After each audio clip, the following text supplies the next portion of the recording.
학령 인구 감소와 대학 교육 지원 등을 이유로 교육 재정 배분이 논의되면서 지역 교육계에 미칠 파장에 관심이 증폭되고 있습니다. 향후 지방 교육 재정은 갈수록 어려워질 수밖에 없는데 교육감 공약 사업에 큰 돈을 쓴 정부 교육청이 재정 위기를 자초한 것 아니냐는 비판까지도 나오고 있습니다. 허현우 기자입니다. 최근 교육계의 화두는 세수 결손 등을 이유로 지난 정부에서 긴축이 이어졌던 지방교육 재정 논란입니다.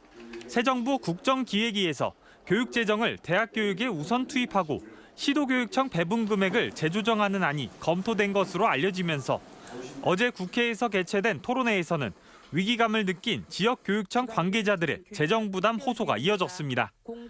2차 정부 추경으로 인천시 교육청은 1,070억 감액 통보를 받았고 그 여파로 모든 정책 사업은 물론 학교 운영비까지 손을 대는 상황이 되었습니다. 학생 수가 크게 줄었다 하더라도 오히려 학교 수는 늘고 있는 데다 특수교육이나 기초학력 대응 등 개별 교육 수요가 늘어 재정이 확보돼야 한다는 것이 교육계의 대체적인 시각입니다. 하지만 특히 전북교육청은 방만한 재정 운영으로 위기를 자초했다는 지적도 나옵니다. 선거용 선심성 정책이라는 꼬리표에도 모든 학생들에게 최대 20만 원의 학습 지원금을 주는 에듀페이 사업으로 800억 넘는 예산이 쓰였고 학생 노트북과 전자칠판 등을 보급한다며 2년 새 3천억 가까이 쏟아붓는 등 선심성 공약 사업에는 예산을 아끼지 않았다는 겁니다.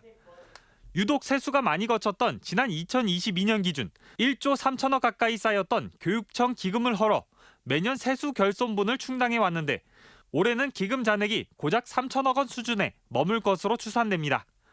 교육청은 호응이 좋은 공약 사업 예산을 무작정 줄일 수는 없었던 데다 인건비 등 고정 비용에 비하면 비중도 크지 않다고 해명합니다.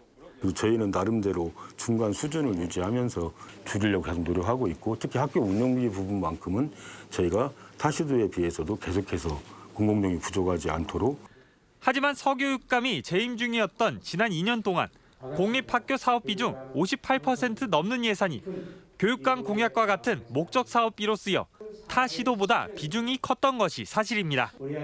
교육청 퇴직 간부들까지 나서 재정난이 불보듯 뻔한데도 서거석 전 교육감의 공약을 위해 곳간을 비웠다라는 비판까지 나오고 있습니다.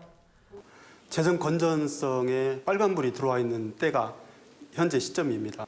지금 다니는 아이들뿐만 아니라 앞으로 입학할 아이들은 아예 혜택을 받지 못하게 돼서 재정 위기 속에서도 선심성 공약에는 돈을 아끼지 않았던 재정 기조가 역설적으로 지방교육 예산 삭감에 빌미가 되고 있다는 지적은 면키 어려워 보입니다. MBC 뉴스 허연호입니다.